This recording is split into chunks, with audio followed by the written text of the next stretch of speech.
Good afternoon, everyone. I'm Lisa Naylor, the Minister of Manitoba Transportation and Infrastructure, and Minister responsible for the Emergency Management Organization. The safety and security of Manitobans remains our #1 priority.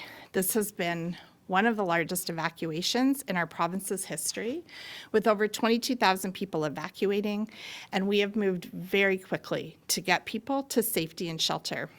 We have been able to find hotels for evacuees, and in Winnipeg, no one is staying at the congregate shelter any longer, although we do still have some folks at a congregate shelter in Thompson. We have moved fast and we have made good progress, but we're cautiously optimistic. Other sites in Winnipeg will be decommissioned because all evacuees here are in hotel rooms, but we're keeping the Lila congregate shelter operational in the event of additional evacuations. I want to thank the folks at Lila and at the Manitoba Soccer Federation for stepping up to help Manitobans during this difficult time. I'm also pleased to let people know that more and more Manitobans are heading home, and repatriation planning is underway for other communities. We are actively supporting local leadership with re-entry planning to ensure that the returns are safe. Our government continues to work with partners at all levels to utilize our resources to fight the fires, respond to the situation as it evolves, and keep Manitobans safe, because we all are in this together. And now I'd like to turn it over to Kristin. Thank you, Minister. Kristin Hayward, Assistant Deputy Minister responsible for the Wildfire Service with Natural Resources and Indigenous Futures. Manitoba is at a moderate to high overall fire danger today. We see some areas of high fire danger across a lot of the forested areas of Manitoba, with a few pockets of low to moderate fire danger where precipitation has brought moisture levels up. We do anticipate some lightning starts due to recent and forecasted thunderstorms. There are 21 fires burning in the province as of today. 7 of those are considered out of control. And those are the 7 fires that have been our priority fires near communities for the last little while. There have been 124 fires to date, and the 20-year average as of yesterday is 118. The total area burned in the province is now over 902,000 hectares. So we continue to have those 7 out-of-control fires, and these are all in close proximity to communities.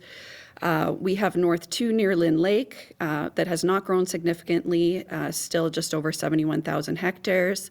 The north half of that fire has been actively burning, but the south part of the fire nearest the community is looking pretty good. North 5 in the vicinity of Genpeg, Cross Lake, and Pimachikamak is also stable at around 64,000 hectares. I will clarify that stable does not mean under control. It just means that it hasn't been growing significantly over time. And North 10 at Split Lake to Tasqueyac Cree Nation remains at just over 21,500 hectares, and really good progress is being made on lines nearest to the community on that fire. In the east, the Bird River Nopaming area fire is over 218,000 hectares and continues to burn actively on the north and west sides of the fire. But we did see that residents in the Bird Lake, Booster, Flanders, and Davidson Lake areas were able to return home yesterday, as we have good control on that particular part of that very large fire. And then finally, in the west, in the vicinity of Flin Flon and Sheridan, we have 2 fires, one near Baker's Narrows Provincial Park, which is still approximately 7,200 hectares on the Manitoba side, as well as West 17, which continues to be just over 370,000 hectares. The fire does remain active. There has been active open flame on the fire in a number of spots. The precipitation that we received is really all dried up now. So we did see a lot of fire activity yesterday within the fire, but we continue to make steady progress in the area immediately around Flin Flon. We do have a number of other fires of note, and 2 of them I will just highlight have changed in status. West 23 near Wanlis is now under control, and West 27 near Grand Rapids is now being held. I did also want to highlight that effective at 8 a.m. today, we have lowered the fire and travel restrictions. So areas 1 to 5 and areas 8 to 22 are now at a level 2. This is a downgrade from what was previously a level 3 restriction. The map of all the areas can be found online to show you which areas where. But basically at level 2, this means that provincial burning permits continue to be cancelled, but may be issued for industry or agriculture at the discretion of the department. Motorized backcountry travel, including ATVs and other off-road vehicles, is prohibited except under the authority of a travel permit, and those can be obtained from the department. Travel permits are required for remote travel within the boundaries of a fire, so that includes areas that have been previously burnt by fire. Camping is restricted to developed campgrounds, and campfires are now permitted, but only between the hours of 8 p.m. and 8 a.m. Boat launching and landing is restricted to developed shorelines only, and industry and outfitters may be restricted in operations and should contact the department for more information. And I think I'll leave it there for my update today. Thank you. All right, I'm Christine Stevens. I'm the Assistant Deputy Minister with the Manitoba Emergency Management Organization. The province remains under a state of emergency, and there are currently 21 states of local emergency across the province, with 14 communities currently evacuated due to wildfire threat. You know, we've discussed, and the focus has been on fire risk, but I just wanted to sort of discuss some of the other considerations a local authority has to work through in terms of determining that it's safe and ready for folks to return home. This includes ensuring that medical staff are able to return to the community, that hydro is up and running, that law enforcement has been able to be reestablished, and that schools are cleaned and ready to receive students. Beyond that, grocery stores need to be restocked and gas stations need to be opened. Water treatment plants need to be up and running, and EMS and fire need to be reestablished in the community to also make sure that it can support folks that are repatriating. So we wanted to recognize today the efforts of local authorities in terms of working to make sure that all of these supports are in place as the fire risk reduces in communities and as folks work to get people home. Now we can take questions. Ms. Hayward, why was it that the province decided to engage in internal assessments of the Wildfire Service instead of the external review that was in the briefing note that transitioned by in 23? The department has really broad and extensive experience in wildfire, obviously. We know our situation well, and we're really well positioned to be able to do an assessment and implement any recommendations that would come out of that. So although a consultant was one of the options, it wasn't certainly the only option to get that work done. In the note there, that was, I don't know if you authored it, your name was at the content at the bottom of it. We, of course, the advice the government is redacted from that. So I'm not going to suppose, and I'm not expecting you to tell me what the advice was to the previous government and the incoming government. But can you just elaborate further on the difference between the very specific things that were outlined in your note versus what Minister Bushy said yesterday was sort of just a case-by-case, issue-by-issue, more informal process? Our assessment that we do is ongoing throughout the season as well as after the season. So throughout the season, we interview out-of-province crews. When they leave, they get debriefed. After incidents, we debrief our staff. We implement some recommendations immediately. Some recommendations we implement at the end of the season. We hold meetings after the season, interviews with folks involved, both from within the service as well as stakeholders and others who may have been involved in the response from other agencies in the department. So I would say it's a very thorough assessment and a broad scope of recommendations that can come out of it. What transpired in 2023 to warrant what was described then as a forensic examination of the 2023 wildfire response? The assessments that we do, we've been doing for a number of years now. And there's been a lot of talk in the media and other places about the frequency and severity of wildfire seasons increasing over time. So we want to really be well positioned to ensure that we're prepared and ready for whatever type of season might come our way. So one of the things that we've been doing is starting these assessments to make changes like training our staff earlier in the season, bringing on our aircraft so that they're all ready to go. Maintenance is all done and they're ready to fly at the beginning of the season.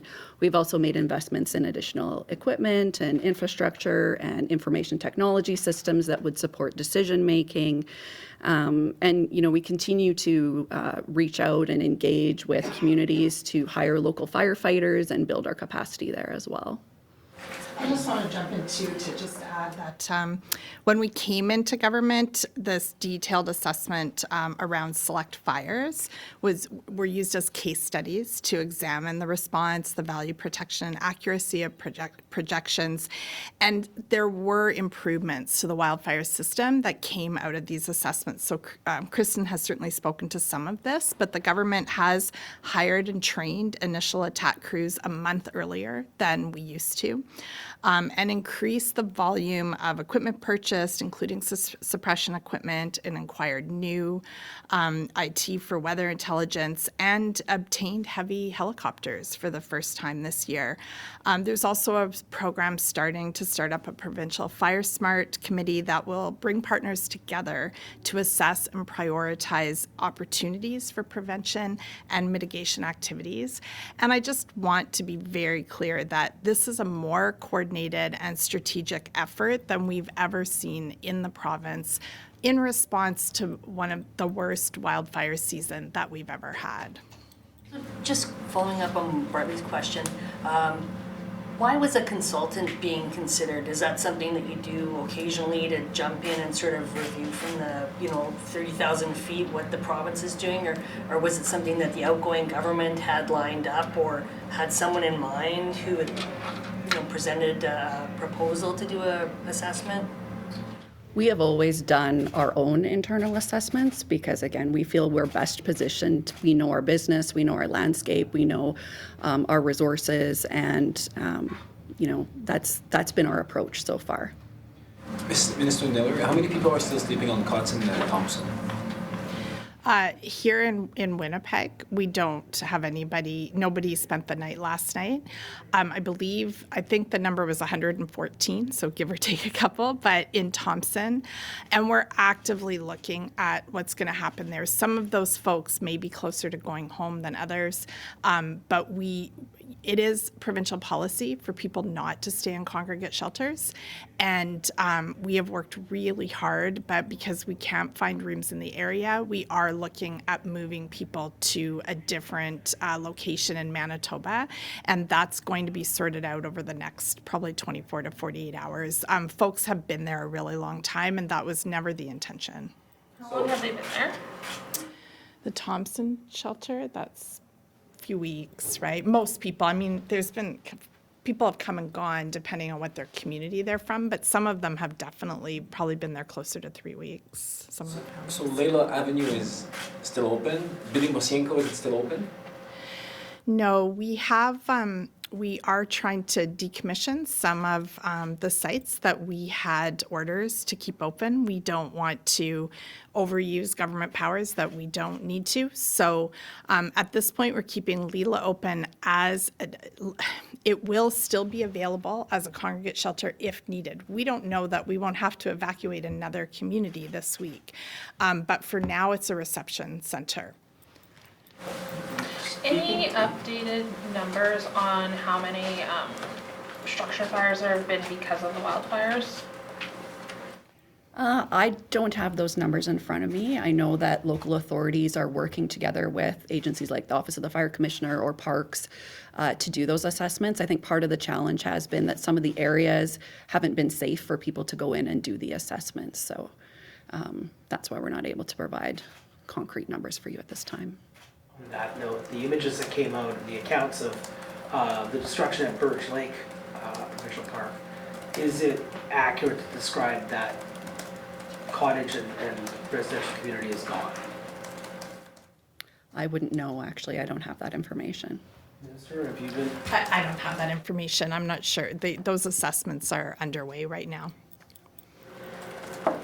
While evacuation sites, in the city are being decommissioned, other places in Manitoba still, full-blown evacuees taking part. Specifically in Saugeen First Nation, the Assembly of Manitoba Chiefs came out yesterday and said, and pretty much the First Nation is asking for full transparency from the RCMP, claiming there was a violent detainment of an evacuee. Has the province heard any reports about this, or has any comments directed toward that? We've heard what you've heard in the media. This would be between the RCMP and Saugeen First Nation. And, the chief, just to follow up, the chief said, he's seen firsthand and alleges that, RCMP officers have been taking advantage of the evacuation sites by targeting them to round up those with outstanding warrants. In terms of, the province's view, what role should the RCMP take in regards to that? I'll jump into that. I think, I think there'll be lots of assessments after all is said and done about what happened. But, our experience of the RCMP during this time has been to support evacuation efforts, to manage road closures, to monitor borders. So I can't speak to what's been happening in First Nations, and I trust that First Nation leadership will bring those concerns to the RCMP to review. But I can speak to the work that the RCMP has done in lockstep with EMO and with our government to keep Manitobans safe from entering fire zones and to support EMS workers throughout the province. Just in terms of the kind of lay of the land, this situation, wildfires, has been going on for several weeks now. Is Manitoba through the worst of it, or what are you anticipating in the days, weeks to come? Well, I wish I had a crystal ball, as I usually say. But, it's difficult to predict that. What the long-term forecasts are showing us is prolonged periods of warmer than average temperatures, possibly lower than a normal precipitation. So, we're coming into a season where we see a lot of thunderstorms and a lot of lightning passing through. So, things could get worse from here. I won't sugarcoat it, but hopefully they don't. And what areas, I guess, of the province would be at more risk than others right now? I don't have any indication that there's any particular areas that are at more, like a higher level of fire danger long-term. Is there still any external help to fight fires right now? And if so, how many firefighters or external help is on the field? Yes, we continue to be fortunate and have out-of-province resources assisting us. We've had a lot of movement in the last few days, including a recent departure of 60 personnel from Quebec. So our overall number of resources in the province is down slightly to 297 personnel right now. So we have firefighters from Newfoundland and Parks Canada. We have 228 personnel from the United States federal agencies, which include firefighters as well as some incident management team overhead staff, as well as 39 state agency forest firefighters from the states, from predominantly Minnesota, but also Wisconsin and Michigan. 297 Canadian firefighters, right? 297 out of province. That includes the United States resources, yes. Okay. And just Minister, just following up on Brittany's question is, would it be accurate to say that this has been a record number of structure structure fires in this wildfire season? Yeah, again, I don't have the final count, and I don't have the historical count, but that's part of the reviews that will happen. And again, as Kristin indicated, the depending on where the structure loss is, it's different departments who are doing those reviews. So we'll need to bring that all together as part of an overall review of the season and our response. With regards to the evacuees in Niagara Falls, are there any plans to bring any of those evacuees back to Manitoba anytime soon? Do you want to speak to that? Yes, so, work is underway to plan for that, but we're mindful of the hotel occupancy and vacancy rate in Winnipeg and, other factors. So that's being done diligently to ensure that the return home can be done in a way that, allows people to come home in the least stressful way possible. So it might take some time for us to get there. Minister, are you considering any infrastructure projects to maybe help communities become more resilient, maybe places where there's only one road out of the community or poor internet connectivity, things like that? Yeah, those kinds of conversations have been ongoing since I came into government. I have spoken to several federal ministers, both at both at ISC, previous ISC minister, and excuse me, the transportation ministers, both current and past, as well as the emergency management ministers, about improvements that are needed, say, for runways to be lengthened so we can get in different aircraft. Certainly, it speaks to concerns that have been ongoing for years about all-weather roads. These are multi-million and, even billion-dollar projects when we're talking about this. So we need Canada at the table. And so that kind of advocacy continues. And a season like this just gives me more to work with in terms of that advocacy. And it's certainly not just my advocacy. All the First Nation leaders agree and are also advocating to Canada on this. Regarding Canada, did Manitoba sign the bilateral contribution agreement with Natural Resources Canada for wildfire fighting equipment? That was another item from the transition binder. Yes, we did. And on the note, just one more, if you'll forgive me, Ms. Hayward. Big picture, you're the subject matter expert. Are you confident that the internal assessments that were conducted would have been superior and more thorough than what was envisioned in 23? I'm very confident in the assessments that we do and the changes that we've been making as a result of those assessments. Regarding the current evacuation orders, are any being lifted in the next 24 hours that you're aware of? Not that I'm aware of at this time, but assessments are ongoing in real time. When, Minister, you were talking about the equipment that was brought on this season, in time for this season, was that any of the equipment from the agreement with Canada, the contribution agreement? Is that the result of that? Like, Kristin can speak to the technical details. Yeah, certainly. Yeah. That program has certainly helped us to be able to address our preparedness needs. like with equipment, can you just give us a little description of some examples of that? Yeah, lots of different types of equipment, pump and hose and other incremental, equipment that we may not have used before. A lot of it is personal protective equipment or new types of technologies for intelligence and weather forecasting, weather stations, things like that. Any questions? Thanks, guys.